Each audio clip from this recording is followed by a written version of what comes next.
오래간만에 이렇게 줌으로 하니까 또 굉장히 새롭네. 어떻게 잘 보일까요? 네, 네, 좋습니다. 고생했어.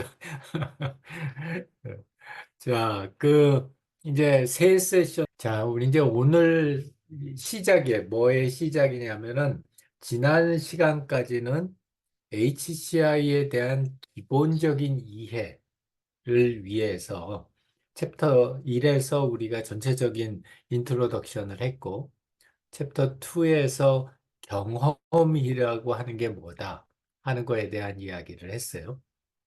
그 다음에는 세 가지 챕터를 통해서 유용성, 사용성, 그리고 신뢰성 이런 최적의 경험을 하기 위한 세 가지 조건 그리고 어떻게 생각하면 HCI 분야에서 가장 중요한 이론적인 근거 에 대해서 한 주씩 본 거예요.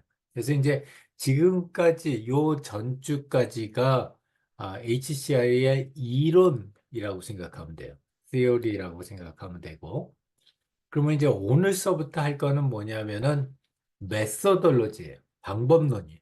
그래서 이론은 우리가 어떻게 실제로 뭘 해야 되냐를 가르쳐 주기보다는 왜 그렇게 생각이 드느냐를 갖다 설명하는 것이었다면, 인제서부터 시작하는 메소덜러지는, 자, 그래서 우리가 진짜 사람들에게 최적의 경험을 줄 수 있는 디지털 제품이나 서비스를 만들기 위해서는 우리가 어떤 일을 해야 되나 하는 그 측면에서 바라볼 거예요.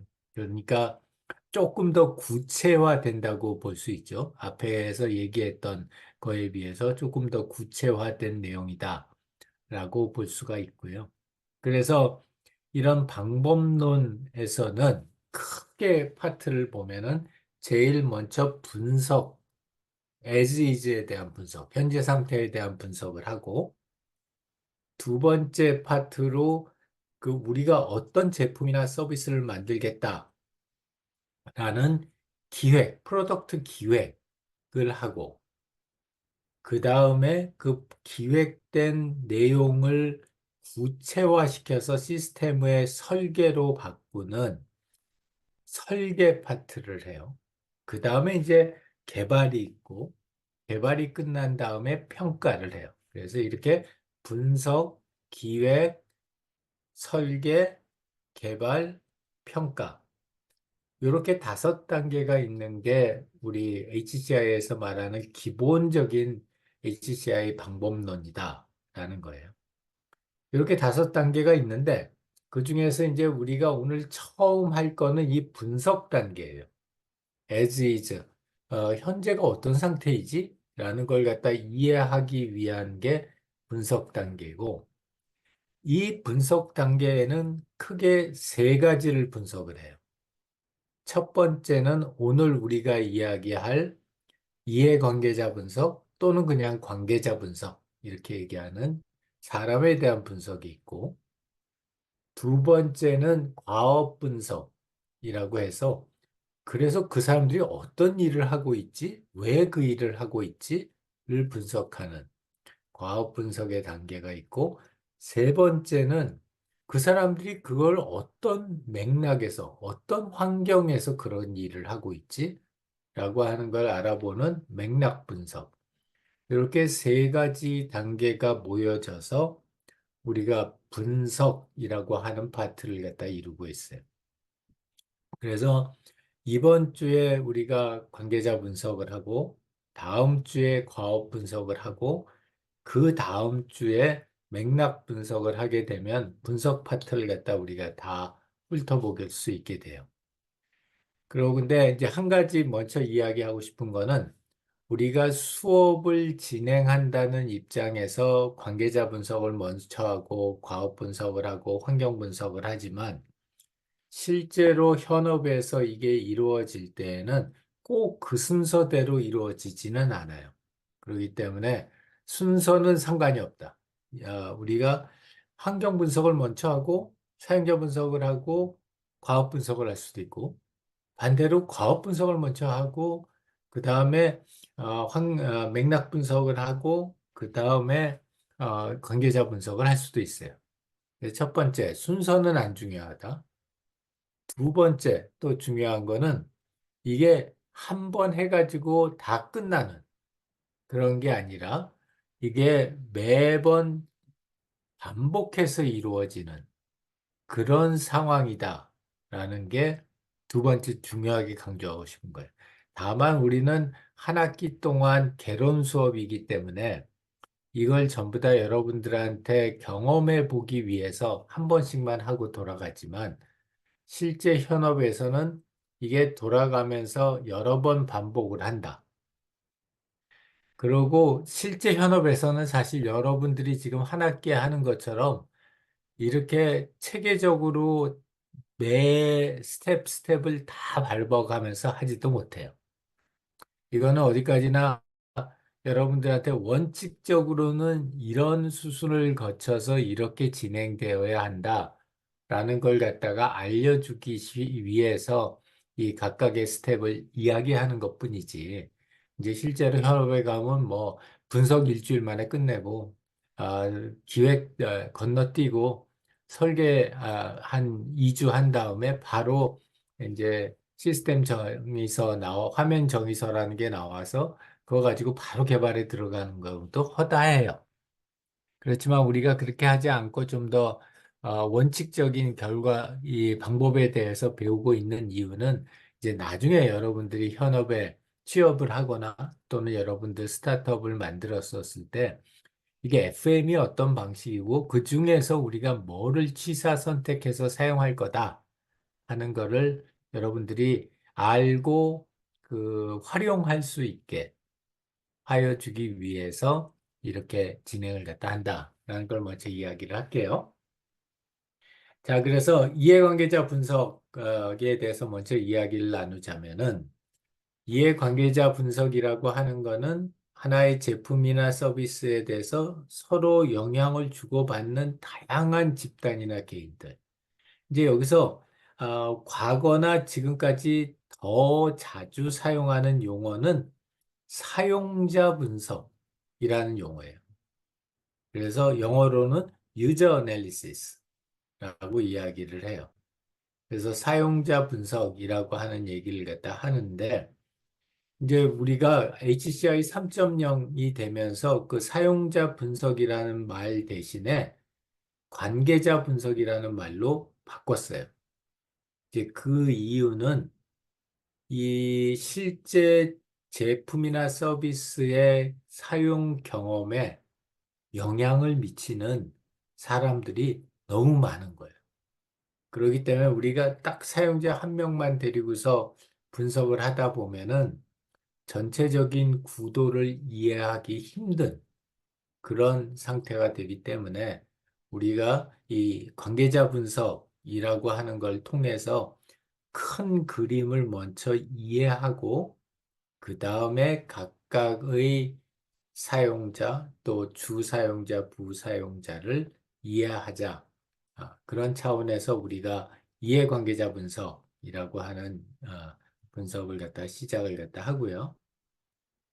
그래서 이해관계자 분석 또는 관계자 분석을 갖다 하는 거는 우리가 유용성에 대한 강의를 할 때 여러분들한테 얘기를 했지만 결국 사람들한테 최적의 경험을 제공해 주기 위해서는 사람들이 현재의 어떤 경험을 하고 있는지를 알 수 있어야 되는데 그 현재의 상태, 특히 사용자를 비롯한 다양한 사람들의 현재 상태를 이해하기 위해서 사용자 분석을 시작을 합니다.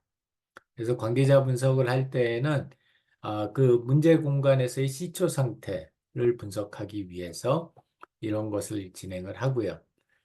당연히 보면은 우리가 지금 사람들한테 최적의 경험을 제공하는 게 HCI 목표라면은 당연히 그 사람이 어떤 사람들인지를 갖다 이해하는 게 중요하겠다라고 생각하는데 뭐 굳이 이거를 수업 시간에 배워야 되나? 그냥 가서 하면 되지. 그냥 가가지고 물어보든지 관찰하든지 그러면 되지.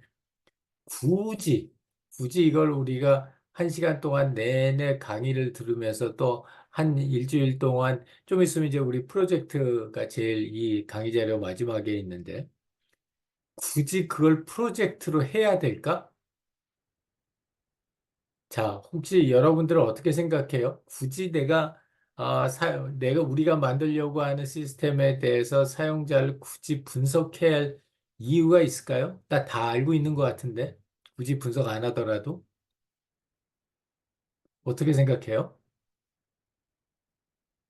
우리 비행기인지 기차인지는 모르지만은 잘 내린 우리 수미님 어떻게 생각해? 네,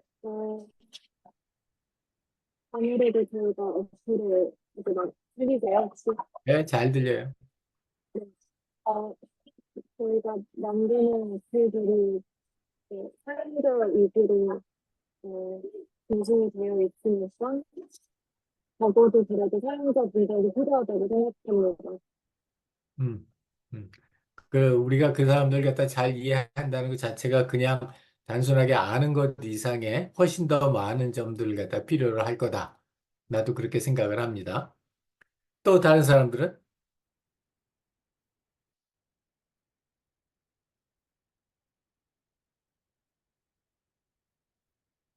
네, 중민님? 네, 사용자 분석을 해야 되는 가장 큰 이유 중 하나는 우리가 안다고 생각하는 사용자랑 실제 사용자가 어떤지가 굉장히 다를 수 있고, 우리가 안다는 사용자를 대상으로 서비스를 만들었을 때, 우리가 안다는 사용자와 실제 사용자가 다르면 이 서비스에 존망이 달린 큰 문제이기 때문에 굉장히 중요한 과정이라고 생각합니다. 예. 아주 좋은 점을 갖다 잘 지적해 줬어요.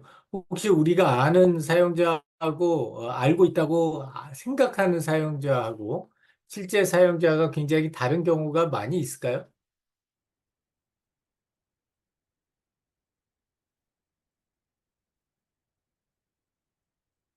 중민님.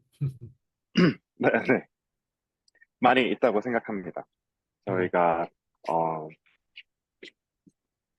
예를 들어서 근데 예를 들기 좀 뭐하지만 이 서비스 사용 실제로 인터뷰나 뭔가 실제로 상호작용을 해보면 사용자와 저희가 예상치 못한 문제를 겪는 경우도 많고, 실제로 우리가 필요하다 생각했던 것들이 사용자들이 필요하지 않고 다른 게 필요한 경우도 많아서 많은 경험을 했어서 사용자가 우리가 아는 사용자랑 굉장히 다르구나 이런 걸 많이 느꼈던 경험을 말씀드리고 싶습니다.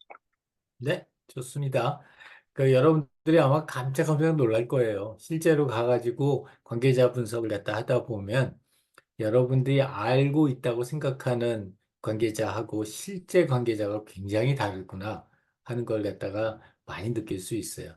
나는 예를 하나 들자면은 이제 우리는 디지털 치료제 쪽을 하니까 디지털 치료제 쪽을 할 때 제 첫 번째 프로젝트가 경도인지 장애라고 하는 치매 치료제를 갖다 개발하는 그런 프로젝트를 진행을 했었었는데 우리가 생각했을 때 그냥 무의식 중에 이런 생각하잖아요. 아, 그 사람은 나이가 무지하게 많을 거고 핸드폰은 전혀 사용하지 못할 거고 뭐 기껏해야 전화 받는 정도 이렇게 사용할 거고 뭐 이렇게 생각을 했는데 사용자 분석을 해보면서 놀랐던 것 중에 제일 첫 번째 놀랐던 거는 그 70세, 80세 되는 어르신들이 나보다도 훨씬 더 카카오톡을 잘 쓰시는 거예요. 그래서 놀랐어요. 그래서 도대체 이 시골의 어르신들이 다 너무 좋은 핸드폰을 가지고 계시고 그리고 카카오톡을 갖다가 너무 잘 쓰시는 거예요.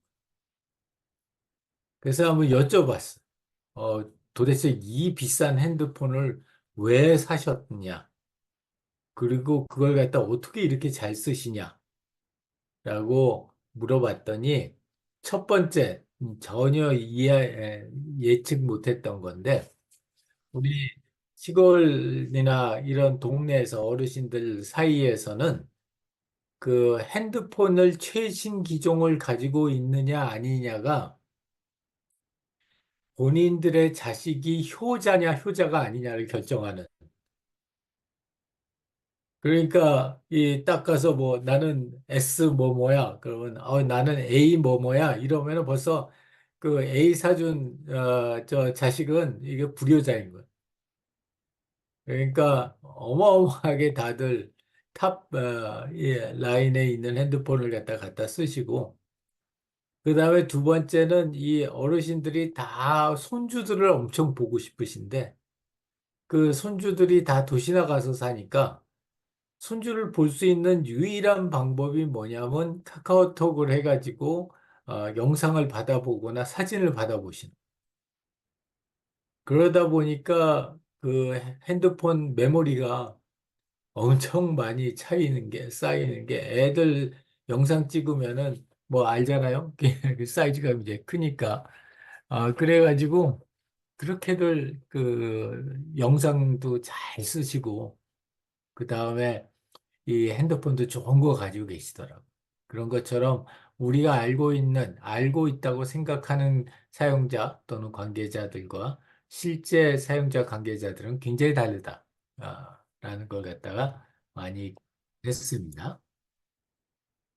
자, 그래서, 그게 그렇게 중요한 이슈이다 보니까 이 그림에서 보이는 것처럼 총 3단계에 걸쳐서 우리가 관계자 분석을 진행을 해요.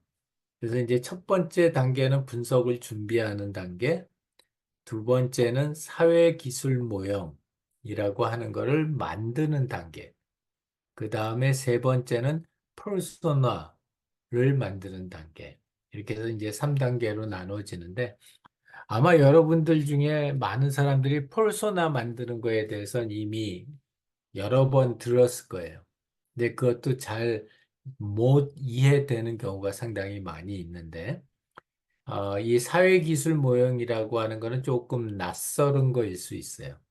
그래서 이런 사회기술 모형이라는 건 무엇인지, 또 그거를 하기 위한 준비 단계는 무엇인지에 대해서 우리가 다루도록 할게요. 첫 번째, 분석 준비 단계에 대한 설명을 하고 나서 여러분들이 할 수 있는 기회나 시간을 가질 거예요. 반대로 또 내가 여러분들한테 토론 주제를 줄 수도 있어요. 자, 그래서 이해관계자 분석 절차에서 이 사회기술 모형과 페르소나 모형이라는 거는 이 그림에서 보는 것처럼 선순환 구조를 가지고 있어요. 그게 어떤 의미냐면 우리 이제 여기서 경제학 배우는 사람들도 있으니까 경제학을 배우면은 거시경제학하고 미시경제학을 배우죠. 가장 기본으로. 어떤 일을 할 때 항상 큰 그림을 보기도 하고 작은 나무를 보기도 합니다. 그래서 이해관계자 분석에서도 사회기술 모형이라고 하는 것은 큰 그림을 보는 거예요. 관계자들이 어떠한 관계자들이 있고 그 관계자들이 어떤 관계를 맺고 있는지 그 큰 그림을 보는 게 사회기술 모형이고 반면에 페르소나 모형은 그 중에서 딱 한 사람 우리 이해관계자를 대표할 수 있는 가상의 인물을 구체적으로 보는 게 퍼소나 모형. 근데 이 두 가지 당연히 연결돼 있죠. 사회기술 모형이라고 하는 거는 결국 다양한 퍼소나들이 모여서 만드는 모델이고, 그렇기 때문에 사회기술 모형 속에 퍼소나가 들어가 있어야 되고, 반대로 퍼소나를 할 때 그 퍼소나가 만나거나 관계하는 많은 사람들이 사회기술 모형 속에 있어야 되는 거죠. 그래서 이 그 사회기술 모형이라는 것과 퍼소나라고 하는 거는 선순환 관계에 있고 우리가 이해 관계자 분석을 제대로 한다는 거는 이런 사회기술 모형이라고 하는 거시적인 모형과 페르소나 모형이라고 하는 미시적인 모형이 일관성 있게 만들어졌을 때, 그때가 우리가 이해관계자 분석을 제대로 잘했다라고 이야기할 수 있는 조건이 된다는 거죠. 그래서 이해관계자 분석하는 준비하는 첫 번째 단계는 도대체 거기에 어떤 사람들이 여기에 관계돼 있을까를 갖다 찾아보는 거예요. 근데 이게 이제 각 도메인마다 다르기는 하지만 HCI 3.0이 되기 시작하면서 관계자들이 되게 많아졌어요. 아주 간단한 시스템을 만들더라도 어느 한 명만 딱 만들면 되는 게 아니라 굉장히 다양한 관계자들이 생기기 시작했어요. 지금 여기에서 보는 사례는 우리가 디지털 헬스 쪽에서 특히 이 치매 관련 진단 도구를 만들 때 얼마나 많은 사람들이 연관되어 있나를 갖다가 샘플로 분석을 한 거예요. 그래서 첫 번째 단계는 여기서 보는 것처럼 우리가 생각지도 못했던 굉장히 다양한 관계자들이 있을 수 있기 때문에 그 관계자들이 어떤 사람인지 그 관계자들을 갖다 찾아서 리스트업 하는 게 제일 첫 번째 단계예요. 우리가 제일 자주 범하는 실수 중에 하나는 너무 좁게 관계자를 파악하는 거예요. 좁다는 얘기는 너무 작게 해서 사용자 한 사람만 가지고서 분석을 한다. 이러는 경우가 되게 많은데 이제 그렇게 되는 경우에는 그 사람들한테 아주 큰 영향을 미치는 그런 다른 사람들을 알 수 없다는 그런 위험에 빠질 수가 있어요. 그래서 첫 번째 이해관계자를 파악하기 위해서는 이제 여러분들 이거 프로젝트 할 테니까 어, 가이드를 갖다 주자면 무조건 많이, 다양한 사람을 생각을 해봐야 돼. 그럼 뭐 얼마나 많이 만들어야지 많은 사람 한 거냐? 물론 그 뭐 절대적인 숫자의 의미는 없지만 혹시 여러분들이 그래도 나 이거 잘했는지 모르겠다 싶으면은 적어도 웬만한 시스템이면 관계자라고 하는 사람들은 적어도 30명은 넘어요. 적어도 30명은 넘기 때문에 내가 이해관계에서 다 분석해 파악했는데 다 통틀어 보니까 한 6명이다. 이러면은 뭔가 지금 너무 좁게 관계자를 갖다 보고 있다. 라고 생각하면 돼요.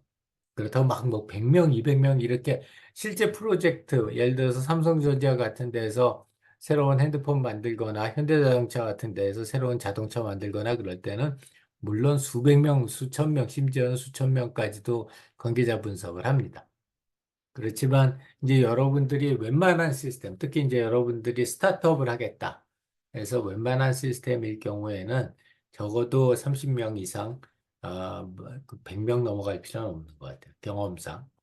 그래서 그 정도 레인지에 들어가는 이해관계자가 있는지를 먼저 파악을 하고, 두 번째는 이제 그런 사람들이 어떤 특성을 가지고 있느냐라는 걸 갖다 분석을 해요.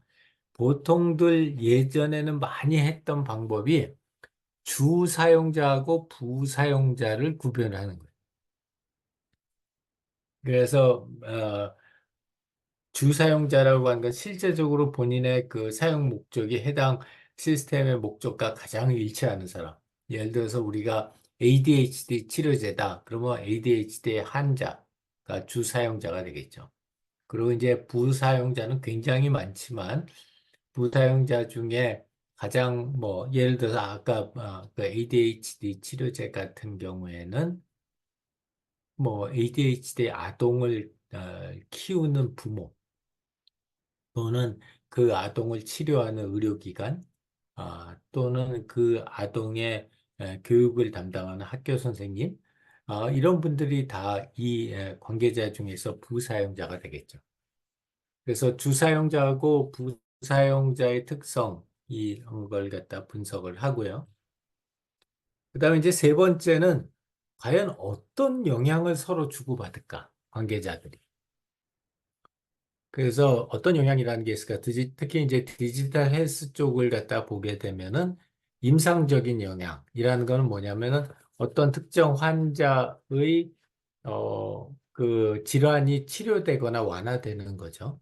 그런 것들이 임상적인 영향이고 비용적인 영향, 그러니까 내가 어떤 시스템이나 서비스를 사용함으로써 어떤 비용을 지불하게 되는데 그 지불하게 되는 비용이 우리가 실제로 그걸 사용함으로써 얻는 효용에 비해서 얼마나 좋은지 나쁜지 이런 것들을 갖다 우리가 비용적인 영향이라고 하고요. 그다음에 업무적인 영향이라고 하는 거는 실제 일을 하는 프로세스가 바뀌는 경우. 우리가 어떤 자동화된 툴을 갖다 사용하게 되면 실제 일하는 순서나 절차들이 바뀌잖아요. 그래서 이제 그런 툴을 바뀌는 경우. 근데 이제 사회 가치적인 영향이라고 하는 건 비록 그 당사자한테는 직접적인 영향을 미치지 않지만 그 당사자가 살고 있는 사회 전체에 대한 가치에 영향을 미친다. 뭐 대표적인 케이스가 ESG 같은 경우가 대표적인 케이스일 텐데 이런 것처럼 어떤 영향, 우리가 이제 많은 관계자들을 갖다가 찾아내고 그 관계자의 특성을 갖다가 각각의 특성을 갖다가 찾아봤다면 이 관계자들이 서로에게 어떤 영향을 미치는가 하는 것들 갖다 찾아내고 그 다음에 그 영향이 긍정적인 영향인지 부정적인 영향인지 라고 하는 것도 추가적으로 분석을 해봐요. 예를 들어서 사용자가 아동인 것, 주 사용자가 치료를 받는 ADHD 아동인 경우에는 본인의 증세가 호전되니까 그래서 학교 생활하는 것도 조금 더 좋아지고 교우 관계도 더 좋아지고 이렇게 된다. 그럼 이건 긍정적인 효과겠죠. 그렇게 긍정적인 효과, 부정적인 효과들이 어떤 것들이 있는지를 파악을 하고 그 다음에 또 중요한 것 중에 하나가, 이 아까 내가 관계자는 미니멈 30명, 엄청 많은데 미니멈 30명 정도는 찾아봐야 된다라고 했는데 그 30명을 네 가지 단계로 카테고리를 만들 수 있어요. 첫 번째는 필수 관계자, 두 번째는 중요 관계자, 세 번째는 고려 관계자, 네 번째는 참조 관계자. 그래서 필수, 중요, 고려, 참조. 이렇게 해서 네 가지 단계로 우선순위를 정할 수 있어요. 그러니까 이런 우선순위를 정하는 것은 뭐냐면 결국 해당되는 시스템의 성공 여부에 가장 큰 영향을 주거나 영향을 받을 그룹, 그 그룹을 필수라고 해요. 그래서 이 사례에서 보게 되면은 ADHD 치료제의 경우에는 필수 관계자는 환자인 아동이나 그 아동의 어머니 그리고 그 아동을 치료하는 의사 이런 경우는 다 필수 집단으로 들어갈 수 있죠. 반면에 그 아이가 다니는 학교의 담임 선생님 이러면은 중요 카테고리고 그 담임 선생이 속해 있는 해당 지방교육청, 그럼 이거는 고려의 카테고리에 들어간다고 할 수 있죠. 그래서 이런 식으로 해서 물론 이렇게 막 딱 여기서부터 여기까지가 필수, 여기서부터 여기까지가 중요, 여기서부터 여기까지가 고려, 여기서부터 여기까지 참조 이렇게 나누지는 않지만 그렇지만 우리가 전반적으로 중요도 차원에서 어느 정도는 판단을 내릴 수 있어요. 그래야지 우리가 이 다음 단계를 진행할 수 있기 때문에. 그래서 일단 첫 번째 섹션을 마무리하면서 정리를 하자면 우리가 관계자 분석 또는 이해 관계자 분석이라고 하는 거는 시스템의 사용 경험에 영향을 미치는 모든 사람들을 다 의미하고 그 사람들은 우리가 생각했던 것보다 훨씬 더 많은 사람들이 해당되는 시스템의 사용 경험에 영향을 미치고 있다. 그래서 그런 사람들이 어떠한 사람들인지를 갖다 먼저 파악을 하고 그 사람과 사람들 사이에 어떤 영향을 주고 그 영향이 긍정적인 영향인지 부정적인 영향인지를 파악한 다음에 그 다음에는 각각의 우리가 찾아낸 관계자들을 필수적인 관계자, 중요한 관계자, 고려해야 되는 관계자, 참조만 하면 되는 관계자.